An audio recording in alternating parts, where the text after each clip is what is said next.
Podcast Putih, sebuah podcast berisi cerita pendek kehidupan, karya Zainanda. Cerpen kali ini berjudul 0.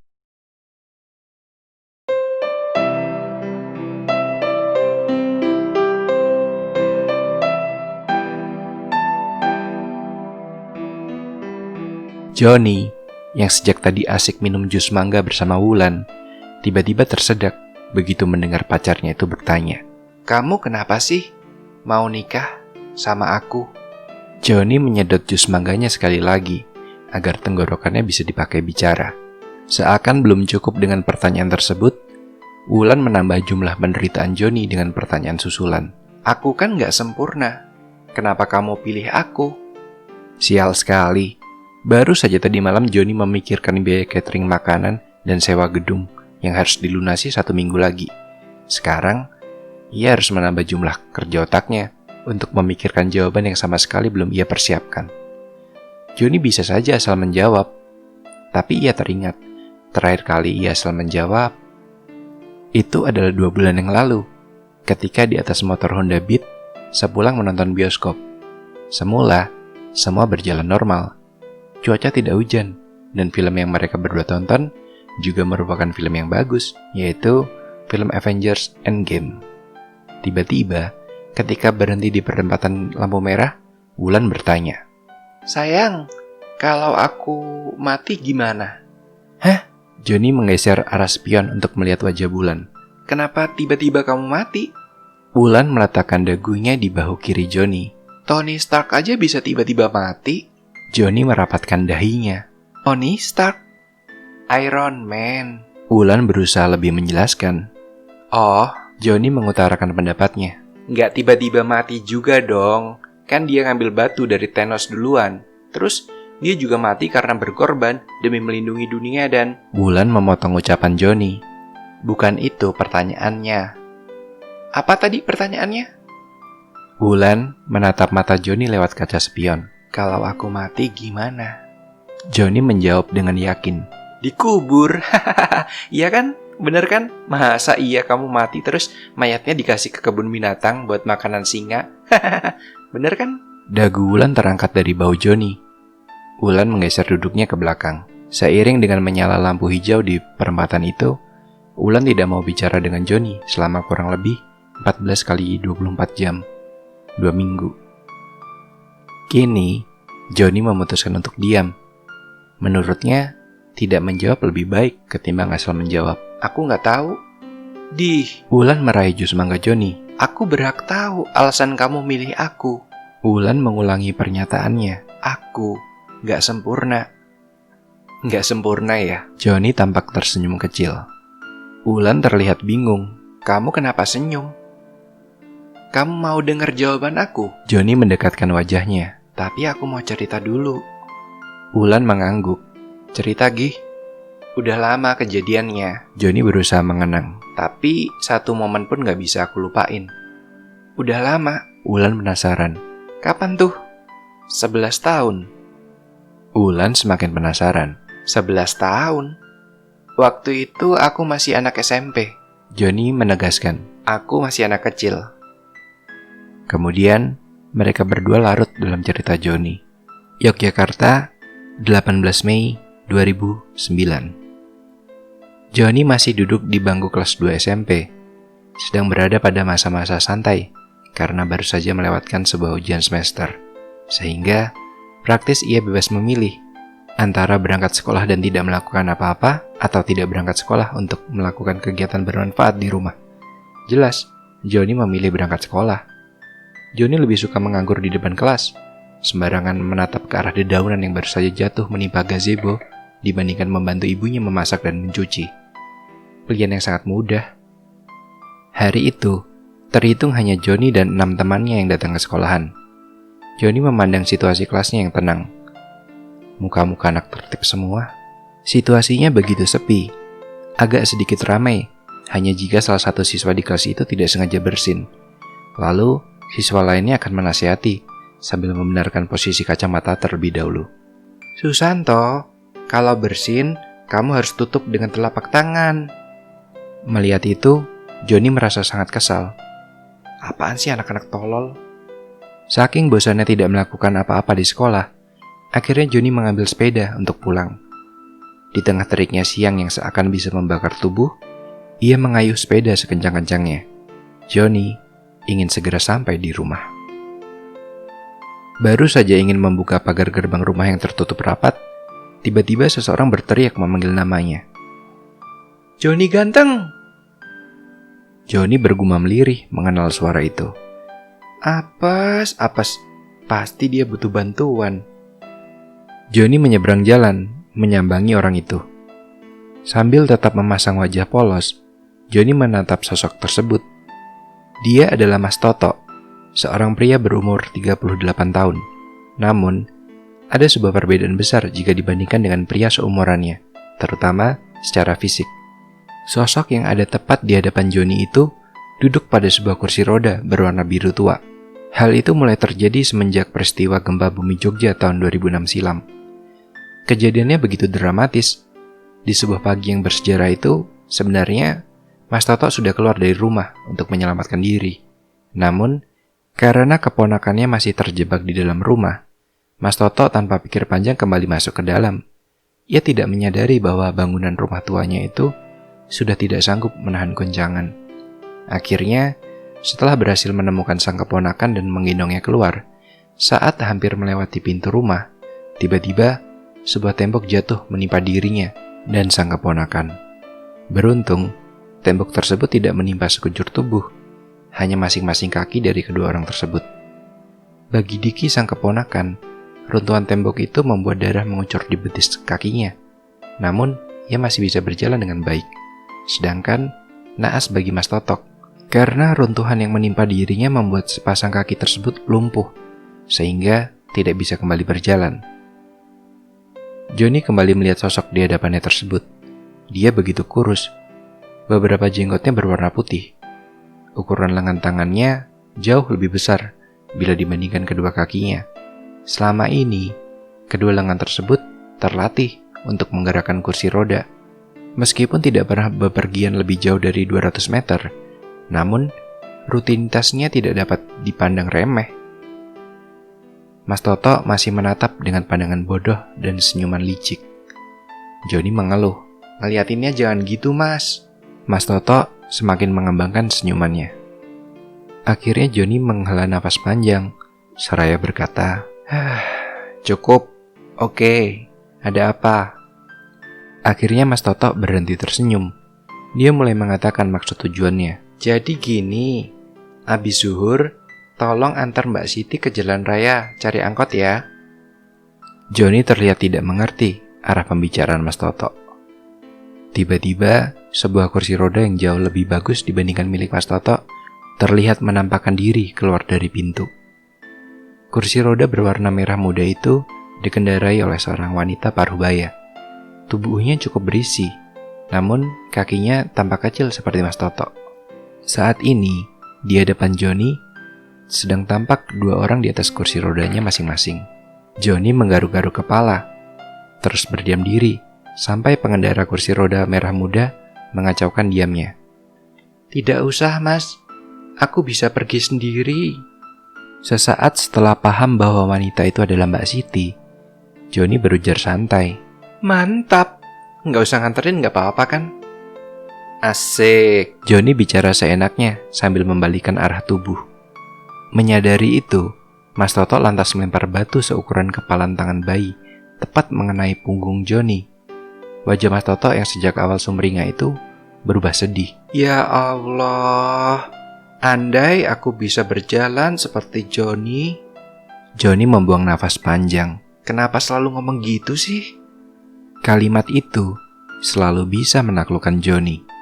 "Jadi abis kamu makan siang, John, kamu tarik kursi roda Mbak Siti pakai sepeda motor ya?" Mas Toto menyampaikan rencana yang sepertinya sudah tersusun rapi.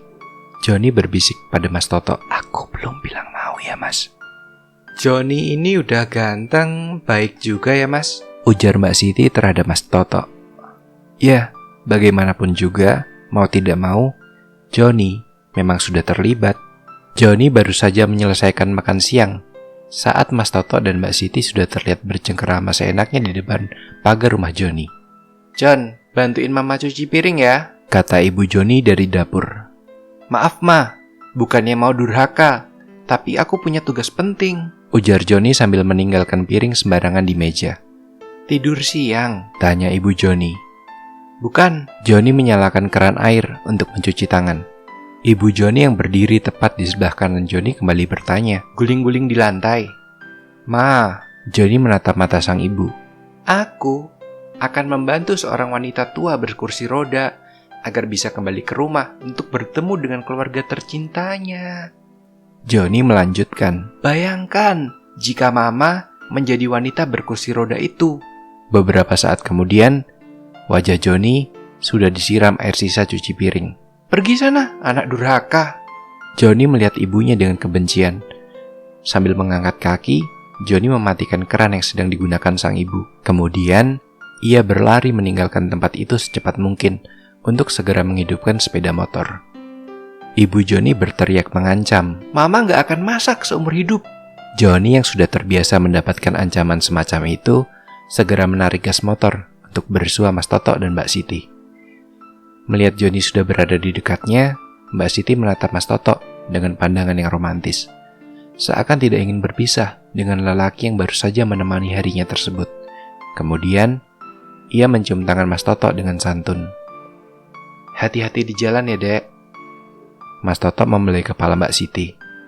Joni menelan ludah, menahan jijik menghadapi pemandangan itu. Sisanya adalah adegan Joni naik motor mendorong kursi roda dengan telapak kakinya sampai di jalan raya. Awalnya, Joni berencana langsung pulang. Namun, begitu melihat Mbak Siti kebingungan di tepi jalan raya, ia pun memutuskan membeli 2 botol air mineral untuk kemudian menemani Mbak Siti. Saat itu, Joni hanya duduk menikmati sejuknya semilir angin di bawah pohon rindang sambil sesekali meneguk minuman dingin dalam botol di tangan kanannya. Sampai Mbak Siti membuka pembicaraan. "Dek Joni udah punya pacar?" Mendengarnya, Joni segera membuang air yang ada di mulut karena terkejut. Sambil tersenyum, Joni mulai membual. "Aku kan masih kecil, Mbak. Belum boleh pacaran sama Mama. Sekarang, aku cuma belajar terus agar bisa masuk SMA favorit." Padahal, beberapa waktu yang lalu, Joni baru saja ditolak teman sekelasnya setelah berikrar mencintai seumur hidup. Joni adalah korban sinetron remaja, sehingga punya stigma bahwa cinta tidak mengenal usia. Semasa SD, bahkan Joni pernah bercita-cita akan menikah ketika liburan semester. Belajar untuk masuk SMA favorit. Cuy, persetan dengan kalimat itu. "Mbak doakan Dek Joni masuk SMA favorit deh," ujar Mbak Siti tulus. "Ya, terserah. Makasih Mbak," ucap Joni tidak begitu peduli. Joni berujar dalam batin, "Aku yang terlibat dalam takdirku saja jarang berdoa. Tidak usah repot-repot mendoakanku lah."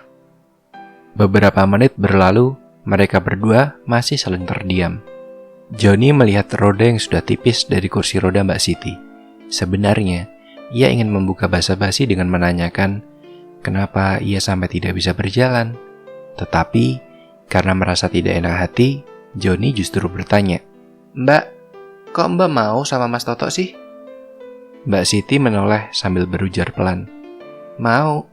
Sebenarnya, Joni ingin bertanya, kenapa ia mau dengan orang yang seenaknya menyuruh dan seringkali melontarkan candaan tidak lucu. Namun, sepertinya Mbak Siti salah paham. Mbak Siti justru berkata, "Karena Mas Toto berkursi roda ya?" Seketika Joni menanggapi, "Bukan Mbak, bukan itu maksudku." "Ya nggak apa-apalah, santai aja," Mbak Siti menjawab sambil tersenyum. Mendengarnya, Joni merasa tidak ingin melanjutkan obrolan karena takut bersalah. "Ya apalagi," Mbak Siti tertawa aneh. "Karena sama-sama pakai kursi roda." Joni hanya mengamati cara tertawanya. Dia sama sekali tidak ikut tertawa. Mbak Siti menyenggol bahu Joni. "Serasi kan?" Joni hanya mengangguk dengan wajah bodoh. Melihat anggukan itu, raut wajah Mbak Siti berubah muram. "Mbak itu kosong, Dek." Joni meletakkan botol minumannya. Kosong. Mbak Siti melihat ke arah teriknya matahari siang itu. Mbak itu angka 0. Joni hanyalah anak berusia 14 tahun yang pengetahuannya masih minim.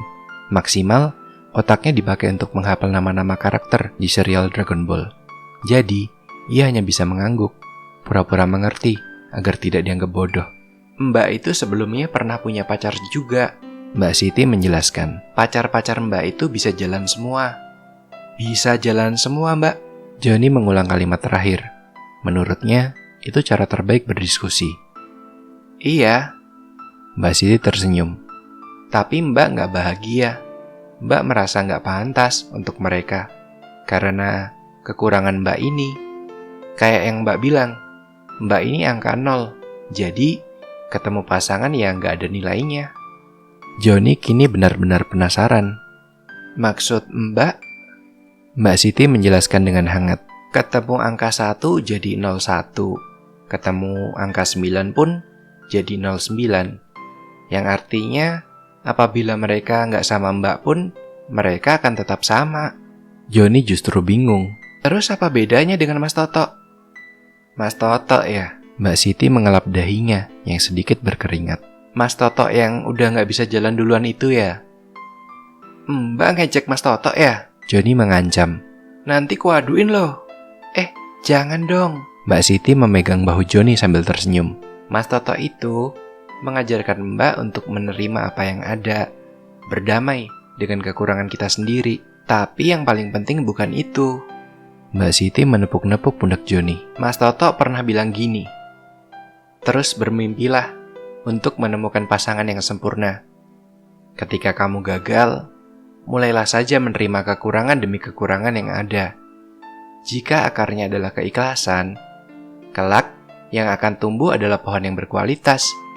Jika sebuah hubungan dimulai dengan keikhlasan, meskipun dengan pasangan yang tidak sempurna, setidaknya telah lahir sebuah hubungan yang berkualitas. Dan merasa sempurna sudah satu paket di dalamnya. Joni tidak berkedip memandang Mbak Siti. Tiba-tiba Mbak Siti berteriak. Dek, stop angkot itu. Joni segera berdiri dan melompat-lompat di pinggir jalan. Angkot, berhenti kamu angkot. Pak sopir, berhenti woi. Ada mbak-mbak kursi roda mau naik. Mbak Siti memandang sinis ke arah Joni. Tetapi, karena tindakan Joni membuat angkot berhenti, ia justru tersenyum. Makasih ya, Dek. Mbak Siti mengambil sesuatu dari dalam tasnya. Kemudian, ia tampak mengulurkan sejumlah uang pada Joni. Ini buat beli bensin. Joni kebingungan bagaimana cara untuk menolak pemberian itu. Terus terang, ia ikhlas mengantar Mbak Siti dan justru senang karena bisa mengobrol banyak. Joni berteriak, Pak sopir, kalau mbaknya nggak mau naik tinggal aja. Biar naik kursi roda sampai rumah, sampai tangannya meledak. Pak sopir dan beberapa penumpang angkutan umum tersebut tertawa melihat tingkah kekanak-kanakan Joni. Begitupun dengan Mbak Siti, yang akhirnya tersenyum sambil memasukkan uangnya kembali ke dalam tas. Pak sopir turun untuk membantu menaikkan Mbak Siti dan kursi rodanya. Kemudian, dari kaca angkot, Joni melihat Mbak Siti tersenyum sambil melambaikan tangan. Akhirnya, Joni meninggalkan tempat itu untuk segera pulang. Begitu sampai di gerbang rumah, sebuah suara kembali memanggilnya. Woi, bocah, Mbak Siti dapat angkot nggak? Joni memandang ke arah itu sambil mengeluh. Dia baik kalau cuma pas minta tolong ya. Akhirnya, setelah Joni memasukkan motor di garasi, ia menyeberang jalan menuju Mas Toto yang wajahnya tampak khawatir. Iya, udah. Joni melapor, udah naik angkot dan angkotnya udah jalan. Oke. Mas Toto tampak memutar kursi roda untuk berniat meninggalkan Joni seenaknya. Tunggu dulu. Joni memegangi kursi roda yang hampir pergi itu. Mau tanya dong, Mas. Mas Toto melihat Joni dengan wajah kesal. Sangat berbeda ketika ia minta tolong tadi. Tanya apa? Itu. Joni menekuk lututnya untuk berjongkok agar setara dengan Mas Toto. Aku penasaran. Tadi Mbak Siti bilang kalau dia itu angka 0. Ketemu angka 1 jadi 01. Ketemu 9 pun jadi 09. Yang artinya, apabila mantan Mbak Siti nggak sama Mbak pun, mereka akan tetap sama. Wajah Mas Toto tampak bahagia. Terus, kamu mau tanya apa? Joni terdiam sejenak sebelum akhirnya mengutarakan rasa penasaran yang belum terjawab. Apa Mas juga anggap Mbak Siti angka 0? Iya, jawab Mas Toto singkat. Joni tampak kebingungan. Terus, apa bedanya Mas Toto sama mereka semua? Mas Toto tersenyum. Beda dong, mereka semua itu bodoh. Mas Toto pinter. Bisa nggak Mas berhenti muji diri sendiri? Joni menyipitkan matanya. Loh, ya iya benar. Mas Toto menerangkan, menjadi angka 0 itu nggak salah. Yang salah, kalau dia ketemu orang yang nggak bisa menempatkan di tempat yang tepat. Kalau angka 0 ditaruh di depan, mau ketemu angka 9 pun, ya akan jadi angka 9. Tapi, kalau bisa menemukan orang yang tepat, yang tahu bagaimana angka 0 itu akan punya nilai jika ditaruh di belakang, mereka berdua akan jadi pasangan yang punya nilai lebih. Bahkan, angka 1 pun bisa jadi 10. Tahu nggak? Joni lantas bertanya, tahu apa? Mas Toto menutup ucapannya dengan sebuah kalimat. Angka 10 lebih punya nilai dibanding 09. Joni melongo mendengar ucapan Mas Toto. Angka-angka itu jelas lebih mudah dimengerti ketimbang rumus Pitagoras atau aljabar. Mas Toto sudah masuk ke dalam rumah saat Joni masih terpaku dalam senyuman di tempat ia berjongkok. Baru setelah merasa kakinya pegal, ia akhirnya berdiri dan menyeberang kembali masuk ke dalam rumah. 3 Desember 2019. Joni kembali mengambil jus mangga dari Wulan. Jadi, kalau kamu bertanya kenapa aku milih kamu, padahal kamu gak sempurna, ya, karena selama ini aku merasa kamu menempatkan aku di tempat yang tepat. Wulan tertegun mendengar jawaban Joni. Aku gak butuh seseorang yang sempurna. Joni menggenggam erat kedua tangan Wulan. Kamu membuat aku punya nilai, sehingga aku merasa sempurna. Hari itu adalah pertama kalinya Joni melihat senyuman terbaik dari kekasihnya. Itu adalah lekuk bibir mengembang luas dengan bola mata jernih yang basah. Waktu yang biasanya terbuang sia-sia, tiba-tiba menjadi begitu punya makna bagi Joni. Sebelum air mata menetes dari Wulan, Joni mengusapkan tangannya ke wajah Wulan. Jangan nangis dong. Abis ini, temenin aku ngelunasin catering dan sewa gedung ya, calon istriku.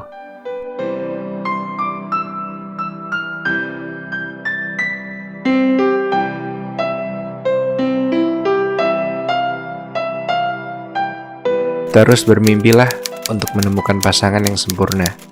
Ketika kamu gagal, mulailah saja menerima kekurangan demi kekurangan yang ada. Jika akarnya adalah keikhlasan, kelak yang akan tumbuh adalah pohon yang berkualitas. Jika sebuah hubungan dimulai dengan keikhlasan, meskipun dengan pasangan yang tidak sempurna, setidaknya telah lahir sebuah hubungan yang berkualitas. Dan merasa sempurna sudah satu paket di dalamnya.